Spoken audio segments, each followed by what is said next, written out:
Hey, girlfriend, you know who you are. You have big, big dreams. You want to write a book, stand on a TED Talk stage, be a life coach offering wisdom from your RV in Montana, a cafe in Barcelona, or a beach chair in Tulum.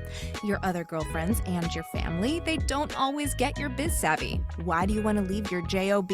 Because you're a C.A.T.S, aka coach, author, thought leader, and speaker. Meet other change makers like yourself and find out how they make it happen. This is the Big Meow podcast. Hello, cats. It's Kristen, and I'm here with Melanie Jones. Hi, Melanie. Hi, how are you today? I'm great. I'm so glad you're here. You have a lot of different things going on. I want to talk a little bit about Speak to Children. You're the founder of that. What's that all about? Speak to Children was an organization that I founded, as you just said, and it was to help children remain open. So as you know, kids are usually open until about 8 or 9, and then they find out what cool is. So what I did was I put together a curriculum that targeted helping children celebrate their differences, what makes kids different, makes them special, help them understand what a conscience was. There were 7 different topics: appreciation. You and I both know how important gratitude is. And so these 6 topics, actually, I taught in schools. And then I realized that I needed to talk to the teachers. So I started to train teachers and parents, and I took it around the world. I went to Africa and Nepal, and I trained teachers in Africa as well as in Nepal. And that's what I did for Speak to Children. So I was helping children keep their hearts open so they could find out where their place was in the world. So I'm really curious about this. So you created this idea and you traveled around the world with it. What are some of the things that you learned along the way? I learned the importance of culture and socialization. You and I both know that culture is everything. So is our socialization process. So somebody in Africa or even in Asia, their socialization process is very, very different. And the US has a very direct way of speaking to people. And in Nepal or in the Asian culture, that is not appropriate. So I learned how to speak to diverse cultures in a way where I could connect with them and serve up what the benefit is to them by implementing the content that I was training. How important is culture for all of us to understand? Absolutely. It's everything. And what specifically do you think we need to know about it? You know, I feel that we need to get curious about what our core values are, Kristen. So we sometimes, not everybody, but we assume that just because my core value is one thing, we assume that somebody else's is the same. And so we really need to get curious about what other people think just by asking questions and not just assuming. Assumptions, in my experience, have been the perfect way to tell a story about something that is not even happening. So what was something that came up in your business that you did that changed everything for you? You know, in my business with Speak to Children and in my consulting business where I go into biotech companies, what's really changed for me is my confidence, because I understand what culture is. I understand the socialization process. So I never assume anything anymore. I get curious. When somebody says something to me, I say, this is my favorite line, especially if somebody's angry or uncomfortable. I say, tell me more about that, because that helps them feel seen and heard. And then it also helps them unpack, understand what's going on for them. So confidence in that area. That is the new power statement. We're all going to adopt that. Tell me more about this. I love that. Yeah, it gives you some space to understand somebody. And if somebody's really angry at you, it can give you maybe a minute to pause if it makes you nervous.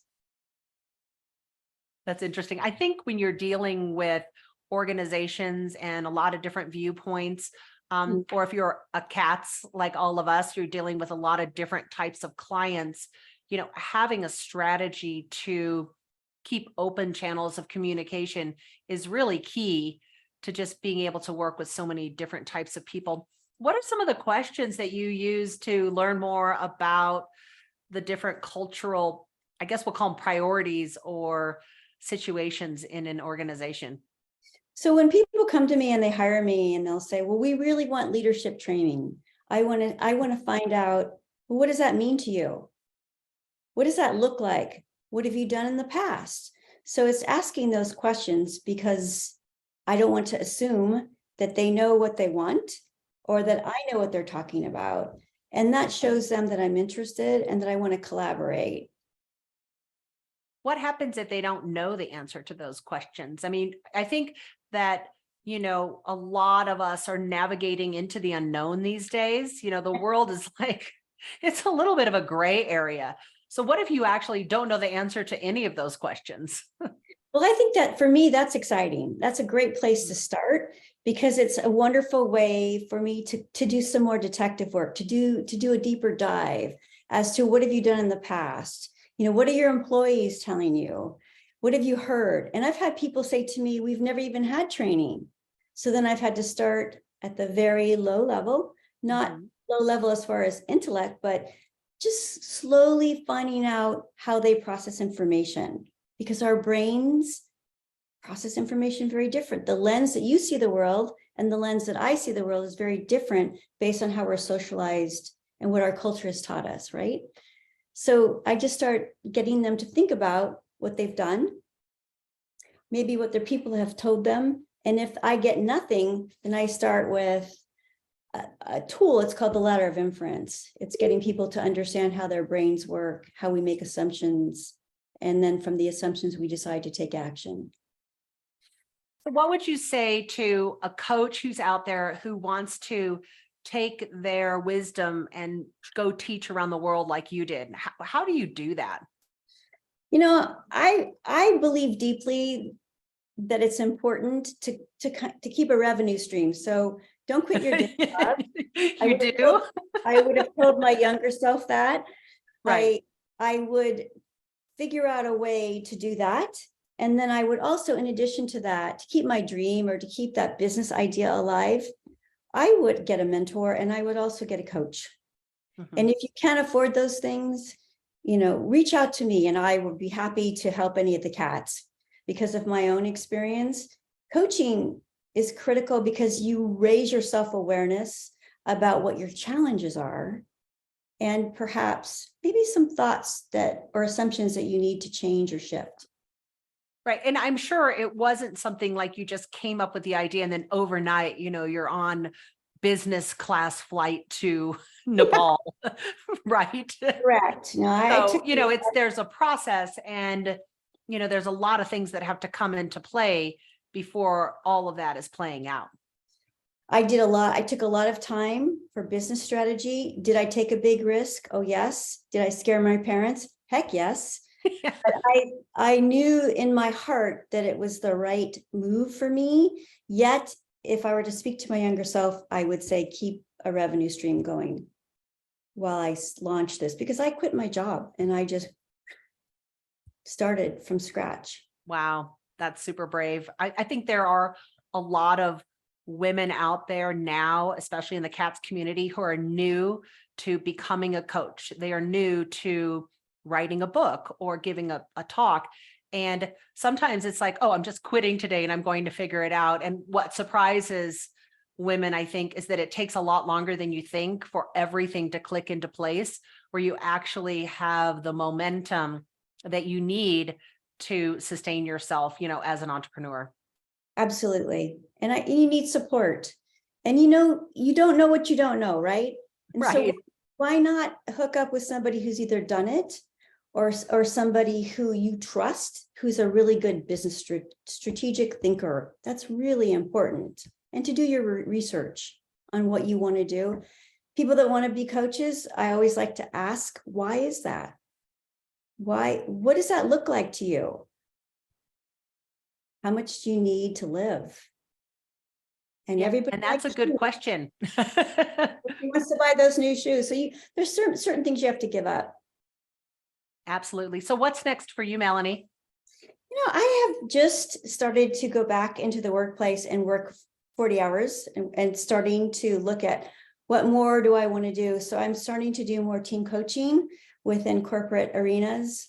And what's next for me, to be really honest with you, is I'm starting to dream a little bit about what I want to do more of. So I'm kind of in a space of thinking about how can I take my skill set, my development thinking, and then bring it to the workplace in a way where I can raise awareness for people, because leadership programs are just inundated into, you look at LinkedIn and it makes me a little crazy, because I feel like what people really need is to learn more about themselves, to find out why these leadership programs aren't working.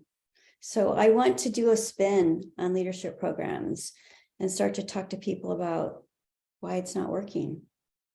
Yeah, I know they don't work. I know there's a lot of them out there, and it's like, okay, here's your report, but that doesn't really spark any kind of sustainable, lasting change. And I agree with you. I think that there is such an opportunity to really revolutionize how we all operate as leaders in the world that we're in today. It's needs to be completely revamped, in my opinion. So, and some people don't want to change. No. Some people could care less. They just want to go to work and go home. I have a learning mindset and it matters to me, but that doesn't mean it.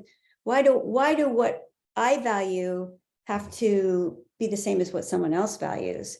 So it's really kind of looking at what makes people motivated and what's going to help people be effective. And Right. what if they're not interested? That's a really good question. Well, My boss doesn't care. I think that's why a lot of us are entrepreneurs, because we've encountered that disinterested leader or executive lording above us. And we're like, I'm just not going to sign up for that anymore, because I do care. And the environments that I'm operating in are, top heavy with people that don't seem to share that same passion. I call it the Aunt Edna sweater syndrome. My Aunt Edna gave me an ugly Christmas sweater every year, reindeers, all kinds of Christmas stuff on it. I had to wear the dumb thing. I never asked for it. It wasn't the same size. And I feel like a lot of times learning and developing people in my field, that's what we do. We're not paying attention to our audience. We're wearing the Aunt Edna sweater. So Melanie, how can we find you? You can find me on LinkedIn. That's probably the best way to find me. I'm on Twitter, but I think the best way to connect with me really is on LinkedIn. Awesome. We will definitely check you out there. Thank you so much for being on the Big Meow. Of course, anytime, and let me know how I can support you.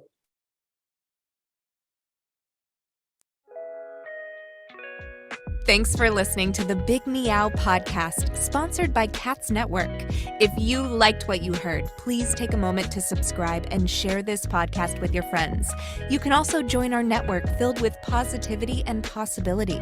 Visit www.catsnetworking.com to join us and learn more, together with your magical, motivated, and mystical new friends at C.A.T.S Network. Let's transform 1 million lives with your message.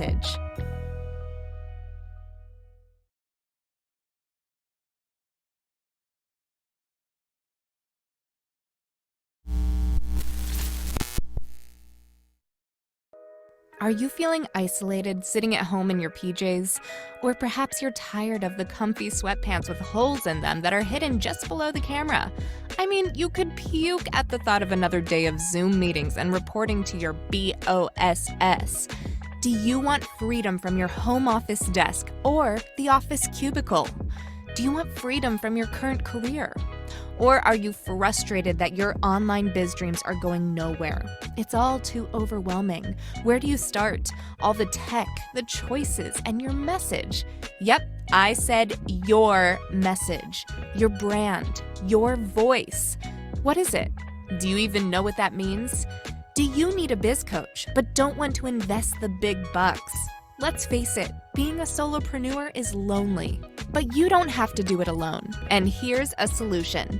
Join C.A.T.S Network. C.A.T.S Network is a woman-only membership community exclusively available to you, the life coach or executive coach, the author, the thought leader, or the public speaker.